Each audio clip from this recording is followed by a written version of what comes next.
দক্ষিণী সিনেমার জনপ্রিয় অভিনেতা এবং অন্ধ্রপ্রদেশের উপমুখ্যমন্ত্রী পাবন কাল্যাণকে নিয়ে নির্মিত ওজি সিনেমার সিকুয়েল ঘিরে ইতোমধ্যেই দর্শকদের মধ্যে ব্যাপক আগ্রহ তৈরি হয়েছে। পরিচালক সুজিতের এই বহুল আলোচিত সিনেমার দ্বিতীয় কিস্তি ওজি 2-তে নায়িকা হিসেবে কে থাকবেন তা নিয়েই এখন তেলুগু চলচ্চিত্র অঙ্গনে চলছে নানা জল্পনা। ভারতীয় গণমাধ্যমগুলোর খবরে বলা হচ্ছে, পাবন কাল্যাণের বিপরীতে অভিনয়ের জন্য অভিনেত্রী পূজা হেগড়ের নাম বিবেচনা করেছে নির্মাতারা।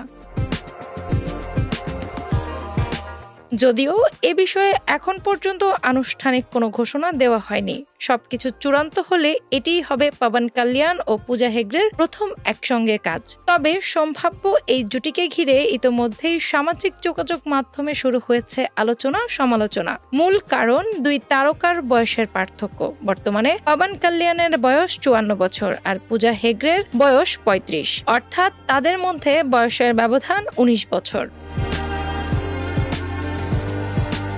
ভারতীয় চলচ্চিত্রের নায়ক নায়িকার বয়সের ব্যবধান নিয়ে বিতর্ক নতুন নয়, তাই সম্ভাব্য এই কাস্টিং নিয়েও ভক্ত অনুরাগীদের মধ্যে মিশ্র প্রতিক্রিয়া দেখা যাচ্ছে। অনেকেই মনে করছেন নিজের চেয়ে অনেক কম বয়সী নায়িকার সঙ্গে রোমান্টিক চরিত্রে অভিনয় করা এখন আর সময়োপযোগী নয়। আবার অন্য একটি অংশের মতে গল্পের প্রয়োজনেই এমন সিদ্ধান্ত নেওয়া হতে পারে।